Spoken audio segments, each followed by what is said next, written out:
Okay, this is the Golden State 35 plus 1-2-3 circuit race. This is from a long time ago. I did 5 races over 2 days. I had just done the Masters 35 plus, I think 3-4 race, where I went out and I did a reverse lead out for myself. Not a very good job. Put a lot of power, but this was instantly into this race, like seconds later. Very frustrated with myself, with my performance, so I decided to jump in this race. Very hot. Didn't have any bottles, lots of bad stuff, but lots of learnings from this race. This time we have a new person with us, pro Cannondale rider Amber Pierce. Hello. And as always, Pete Morris. Yeah, you're still stuck with me. Yep. So this is great. Now we have a real, sorry Pete, but yeah, a real pro, a European pro. So let's get into it. Okay, so far I've just kind of been like in the bunch, moving around. And Amber, you were seeing like I'm not being very good at conserving energy.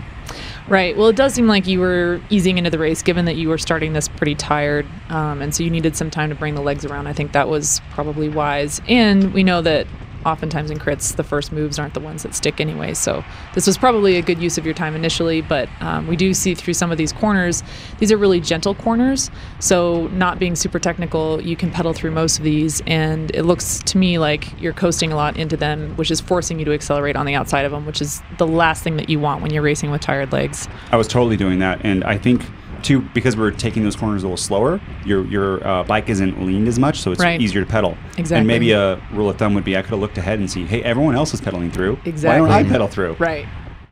Okay, so I'm about ready to do something, and on this race, I'm looking for the right kind of jerseys, and I see Josh up there, CYCLIST, and he's always at the front in the finish for these Masters 1-2-3 races, so I decided to get on his wheel. And I also see data-driven athletes in the white and blue right there, and they also win races and get up there. So when I see him go, I want to go also. And the last team is Pete's Coffee. And when you see Pete's Coffee at the front, not responding, there's usually a Pete's Coffee guy attacking.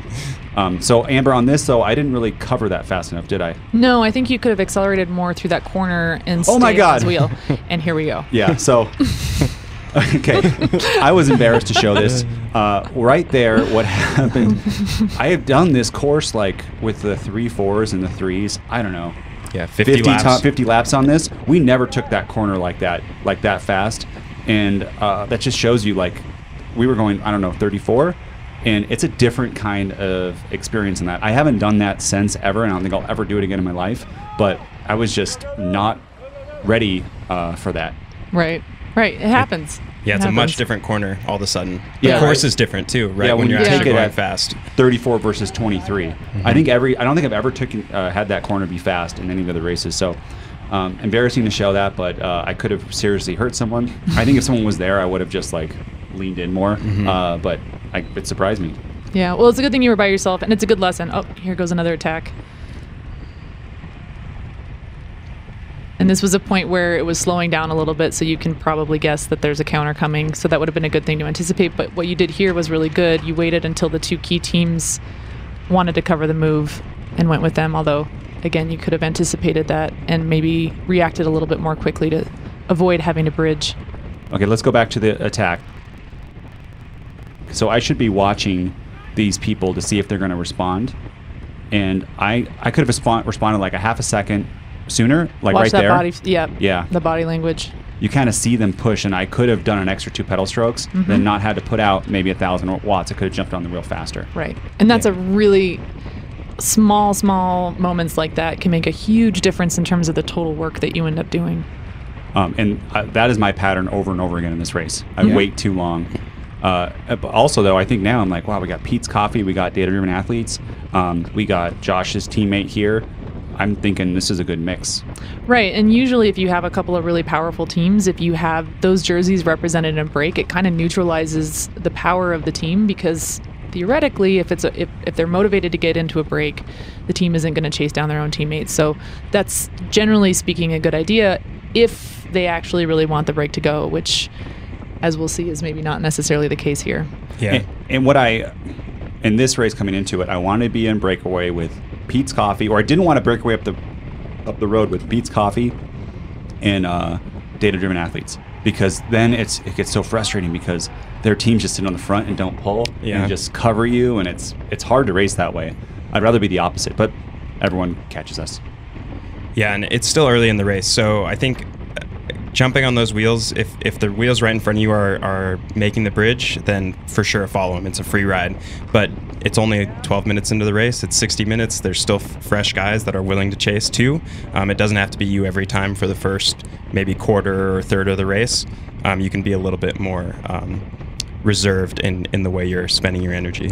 So I get caught here, and Amber, you say I don't do a very good job of like watching for counters, and I'm in the wrong position. Can you explain Exactly. that? So the wind is coming from the right here on the course, and the wind wasn't super decisive on this day. But if you commit to the left side here, especially when you know you've been caught, you know there's a counter coming. If you commit to the left side, we see the counter go right there. You are only worried about watching over your right shoulder. But now you move a little bit to the right here, so now you're vulnerable on both the left and the right. So you have to watch over both sides to see who's going to make a move. And sure enough, I think we see somebody coming up here. Yep, there goes a move on the left.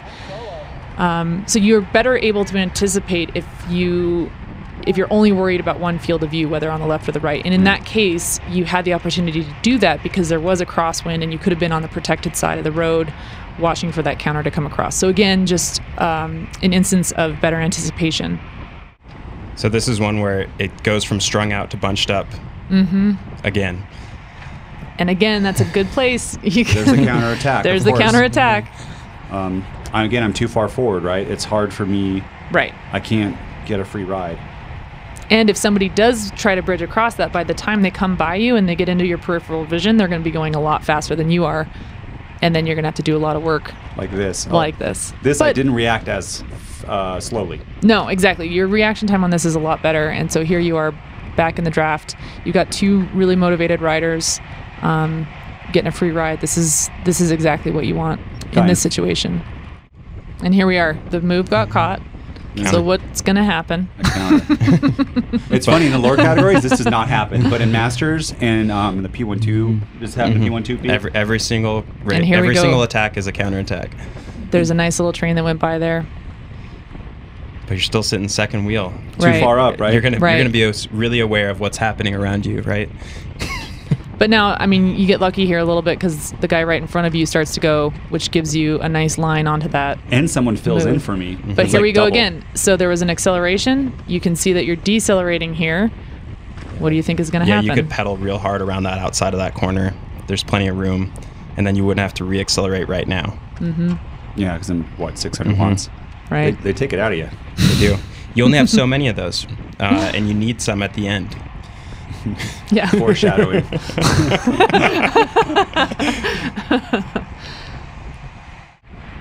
Now that it's in the last 20 minutes of the race, that's when you have to be a little more diligent. So maybe I would try to move up 10 wheels, 15 wheels, so you can see who's actually making it off the front. But this is the classic problem that happens to all of us at one point or another, is you do a lot of work at the beginning of the race, and then when the race really starts shaping and being strung out, you're kind of tired. Yeah, I could have been resting that. Based on if I would have known of what happened, I could have just been in the field the entire race.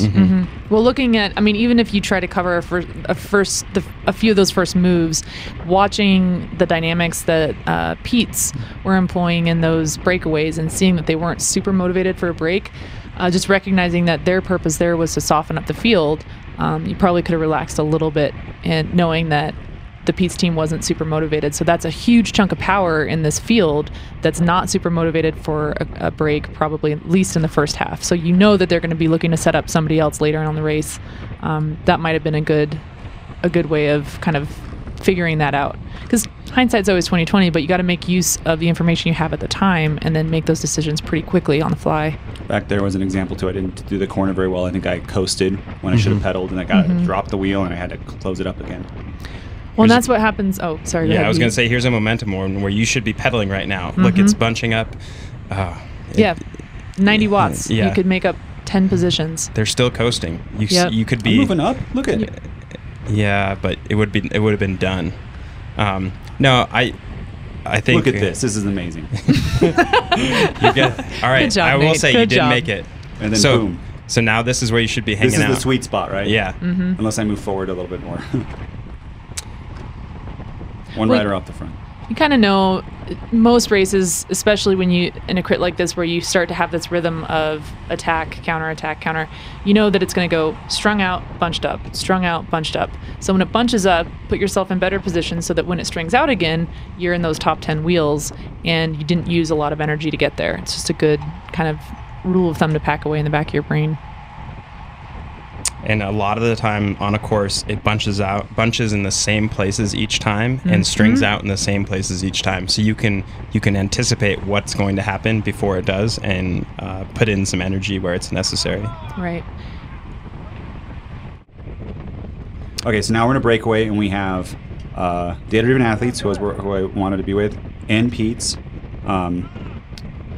Scott dropped his wheel. I'm not sure why. Well, I would say this is a sign of good things, because Pete seems to be so motivated that you guys weren't going fast enough that he just took the race by the scruff of the neck and started pedaling. And it's up to you guys to catch him. So that would tell me that Pete's is actually in on this move. Right. And so I have to make it across to this. And exactly. Scott talked to me talked to me after the race, and he said he was dead from the bridge that he did to cover this, or to bridge to this, that he did not have any energy. He wasn't trying to play games or anything. But, and he did, in fairness, he did a lot of work there. Yeah, he brought me up. Yeah. I wouldn't have been there without him. Yeah, and so that all of a sudden Scott's gone. You can kind of see some riders back there. It looks like maybe You have 10 a big or gap. 12 seconds back. Now, here's one mistake that I think I did. I don't know, but I think I dropped myself from this. Maybe I'm pulling too hard. I don't know. Well, you have to commit to the move on the one hand. On the other hand, you never want to pull so hard on the front that you don't have a little bit left to jump back in the draft as you come off and let the next person through. Yeah, a good kind of rule of thumb that I try to use when I'm in a breakaway that's over my head is I pull hard. I pull back up to speed for 5 seconds and then maintain for 5 seconds, and I pull off. So when you're actually in the second half of your pull, you're down 50 or 100 watts from getting back up to speed, and then that gives you a little leeway to play with to get back onto the wheel every time. But never pull. If you're in a breakaway over your head, I would never pull for longer than 10 seconds for sure. Right. You can see the announcer just called us a serious move. There you go. I was pretty happy. This is my second 1, 2, 3 race. This was back in 6-7 months ago, and I was like, "Ooh, we're gonna do it. This is gonna be it. If I get top 4, that's pretty awesome." And I wanted us to survive. Yeah, and that's one of the things that probably. See, I gapped. I pulled too hard and I gapped. Yeah. That's probably impacting your riding ability right now, is because you know that if you put a lot of energy in and you get 4th, you're still happy. Yeah. And so you might have flown too close to the sun with your pulls. 100%. I was thinking everyone watching this video, I wanted them to see those 500 watt pulls. And then Larry now gives up. Yep. So You dropped him. I know, but that hurt our breakaway. Yeah. Right. Yeah. It would have been so much better with Larry inside of it. And Larry actually goes back to the peloton, rests, and then starts to pull us back. Yep. Which is amazing for him, but not Less so good for good you. for us. Less good. And that's one of the things that if you're on the ropes and you are a fit rider, you should know that probably everybody else is closer to being on the ropes than you think they are. And so that long pull that you just took, it was 20 seconds through a couple corners, and Larry was gapped. That pretty much got Larry out of the breakaway. Yeah. I also wish I didn't do all those other races. The race right before this. That would have been awesome. I think it was the 3rd race of the day. This was the 3rd race of the day. It was great to race tired like this. Oh, a lot of fitness. Not just the fitness, but I mean, it really brings to light, when you're not being efficient with your energy. So all of those times that you were bridging instead of covering, all of the moves that you covered that you maybe didn't have to because Pete's wasn't looking for a breakaway in the first half of the race. When you are really tired, it does, those mistakes become far more apparent, which is good because then you can learn from them. Come through. Before I was like, let's maintain 400 watts on my pulls, and then that started to go down. But I still wanted to be through these little corners, and then coming into the headwind up here, I think it's after this corner or after this little chicane. I wanted somebody else to pull. And actually the Pete's guy, I think his name is Jay. Actually, both these guys were just so strong. I could tell. You're in a breakaway. I was like, these guys are both stronger than me. Right. These women are both stronger than you. Yeah. Yeah. And that's where That's don't never want to happened to you. But you never want to pull. I mean, it depends on the way things are tactically playing out, but usually you don't want to pull any harder than anybody else in the break. And this is where really knowing yourself as a rider is really important. So in all your training, understanding the sensations of what is a sustainable pull versus when maybe you need to pull off the front in order to have enough energy to jump back in. These are all really good things to understand about yourself because it comes in very handy in a situation like this. And normally 400 watts for these like 30 seconds based on like TrainerRoad workouts, I can do that for a long, long time. But with the fatigue and the heat and the dehydration. So right about here, my hands started to cramp, but they cramped in a way where I couldn't let go of the handlebars. So my hands were like glued. I'm glad it was that way, but I physically couldn't open my hands at this moment. And I'm starting to go, uh-oh, this is going to be bad. I'm like, let's make it. Please make it. And I think we go by the announcer, and he says like 30 seconds. And I'm like, okay, you go even deeper on these pulls, right? Which Adam probably is not the best thing. But I should be doing more power than this. Yeah, but it's one of those ones where if the other two guys are stronger than you, then it's sort of up to them to carry the breakaway. It's not up to you anymore. You should be, that's the joke, is you want to be the tied with the person doing the least amount of work in the breakaway. Right. I had dreams of glory in this, and I thought, okay, both of these guys know each other. They're obviously like higher level riders than me. Yeah. I'm like, okay, the finishing straight, I'm gonna do what I did in the other video. I'm gonna jump them from the back with like 30 seconds to go. They're gonna look at each other for 1 second because they're both gonna say, if whoever covers me is gonna lose the other one. They're so good. And I'm like, that's how I'm gonna win. Which is a smart move. Yeah, that's a smart move. If that's what would have happened. It's a good plan. But that's what you're thinking about right now. Exactly. And that might have been, I don't know, do you ever think, when should you start to think about your winning move? Is like, what are we, 10 minutes away from the end, 8 minutes away? No, I think having that in mind is important, but you don't want that to distract you from what's happening in the current moment. And also, I mean, to execute that move, you need to be, last wheel probably before the chicane, because you might want to jump through the chicane to the finish. So having in mind where you think you might want to jump is probably not a bad thing, but you still need to be paying attention to the sensations, the body language of the riders around you, and modulating the length of your pulls according to how the other riders look and how you're feeling. Yeah, that's one. If you are within 10 minutes of the finish, I would start chopping the end of my pulls maybe 20% shorter. You still want to make it though, right? It's up to the strong guys for us to make it. Longer pulls don't make for a faster breakaway either. I think shorter, faster pulls are always better, especially at the end, because doing 10 seconds of 500 watts is way easier than doing 30 seconds at 400 watts. Yep. Yeah. So as a breakaway, you can actually maintain a higher speed with everybody taking shorter, faster pulls anyway. Plus, every time any of you roll through the front, you're giving the others that little bit of recovery, which you desperately need at this point. You can talk to your breakaway mates too. If it looks like they're really tired, and I mean, this guy's taking a super long pull here, that's not a great idea. As you go by them, you can just say shorter, faster pulls, or 5-second pulls, or 10-second pulls, and get everybody on the same page and help organize the group accordingly. I'm pretty sure these guys were like, who is this? This weirdo with a visor. Doesn't matter. I mean, communication's never a bad thing, and as long as you're speaking respectfully and not, being a jerk about it, there's nothing wrong with that. And hey, at this point, everybody's tired. So little reminders of things that you normally would do without thinking about it. I mean, again, you're really motivated. You're taking really hard pulls here. Probably not thinking super clearly either. Everybody else is in the same boat too. So if you can be the voice of reason in the group, there's no reason not to. You don't have to be somebody to help organize a group like this.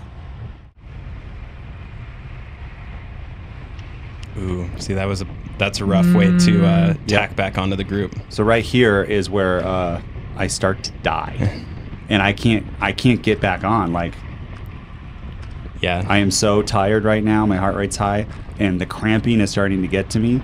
And I'm like, guys, slow down. There's actually a little bit. This is the crosswind too. So if you, I think the Pete's guy knows that if he drills it right here, like it's gonna hurt us all more than anything else. Yeah, this is where that pull right there from the Pete's guy is what ejected me from the break pretty much, because I was doing an extra pull, like outside of it. So again, I haven't gotten back on still. I can't close. Oof. I don't have an 800 watt push to do of like 1 second to get back on. Right. I've got nothing, and I'm just. Oh, you can see my head. My heart rate's jacked to 178. I'm trying to dig deep. This Still hurts haven't to gone watch. on. Doesn't it hurt to watch? It really hurts. And I'm thinking, this is the last lap coming up. Nate, just if you're on this, you're getting third. Yeah. Come on. All this, like, I'm going to attack him in the last corners. It was out of my mind. I'm like, just hang on for dear life. Hang on. And good use of speed through the corner there. My air quotes cornering skills got me up there. Yay. It's something. So it was good. Here's the last lap. And this is good. I said, I got nothing. I got third. And this guy's like, well, that's BS. Like, you need to do that. But now you watch the video, I really did not have anything. I was almost lost there. Yeah. But they're going to start looking at me and think that I'm lying to them. Yeah, playing them. Like, that happens a lot, right? Yeah, it can. I told one of the guys afterwards, I'm like, you'll see in the video, like, I was hurting. He's like, oh, you got a little YouTube channel, do you? I was like, yeah, I do. A little one. Well, the thing is, if you lie about that, like if you You're were to marked sit, forever. then yeah, exactly. You get away with that one time, and you'll never get away with it again. So that's why I need the video proof here. You saw on that backstretch, like, I had nothing. Yeah. So final lap, I'm dying. I'm like, I just went off course there because I put my head down and I'm. Yeah, you're that cooked. Just I'm that weaving, cooked. yeah. I'm trying to get on. And I don't think they're doing you any favors too.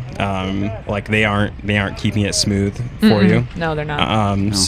So that's one where, yeah, maybe if you took those shorter pulls at the beginning of the breakaway. I feel like on that backstretch where it was the crosswinds, if we would have echeloned a little bit and didn't go.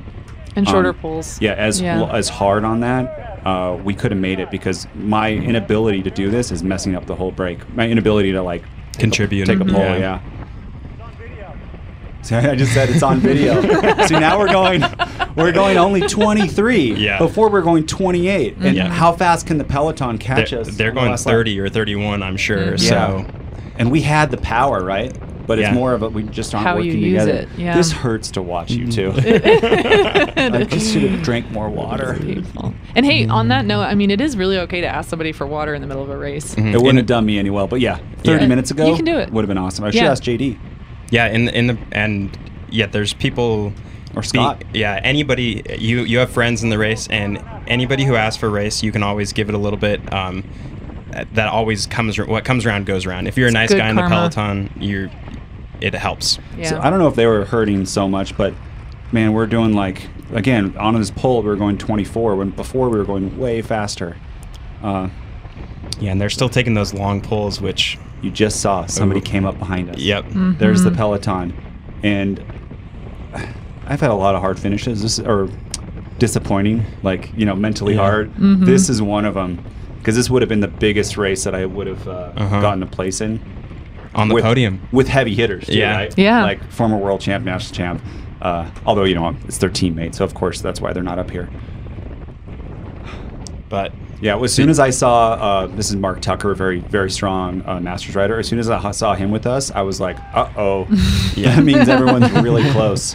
And having a fresh breakaway rider join a tired breakaway is so hard for everybody. It's really difficult. Well, he never actually pulls through. You can see in the video, but he was like breathing really hard. He did a big effort for that to happen. Mm-hmm. So we get caught when it is the final straightaway. And on that last lap, you saw how much we slowed down. Yeah. And so right here I am so cooked. I'm like, I don't want to, we're going to go into a corner. I don't want to kill anyone. I know my speed is going to drop so much. I am gone. I just pull over to the side and try to stop before the corner so I don't kill anybody and just let everybody go by me and end up getting, I don't get last because other people got dropped, but I just like try to come in at whatever, 60 watts, 100 watts. And that's how that one went. Pretty anticlimactic. I know, it's sad, right? So I should watch this a whole bunch of times before I do every race this year. So what, besides drinking and not racing, what do you think I should have done differently? I think it boils down to a couple points. I think being efficient, moving up, especially on a race like this, moving up for free in corners, it takes so much less work, and it mitigates the accelerations out of those, especially when it's not a 90-degree corner. It's like you're pedaling at 150 watts while people are coasting, and that's a big difference. I also think it comes back down to judging breakaways at the beginning of the race. Reading Pete's tactics in that one would have been really, really helpful. Yeah, I had no idea about that back then. I thought they would just have every breakaway try to win. How about two is I could have not been so far up at the front the whole time. People always say be at the front, be at the front. Really should say is be eighth wheel at be eighth wheel, be eighth wheel. And I could have looked and responded to breaks that I wanted to be in, to moves that I wanted to be in, I could have covered them instead of bridged them. Right, exactly. And anticipating those moments. So second a move is caught, there's going to be a counter. If it's been strung out and really fast and it bunches up, there's going to be a counter. There's, if there's a preem, there's going to be an acceleration and a setup for it usually, especially if there's teams involved.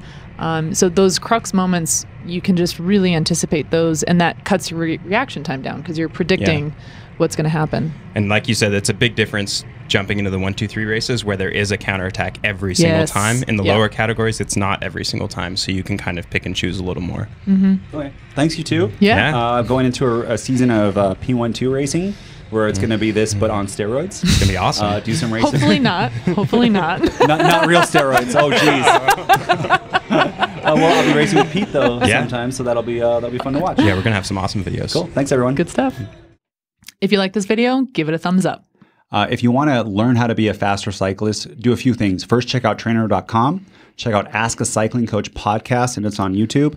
And go to forum.trainerroad.com to have discussions with other high-level and low-level cyclists trying to improve themselves and become a faster cyclist. Some really good stuff in there. Very good. The best. Yeah.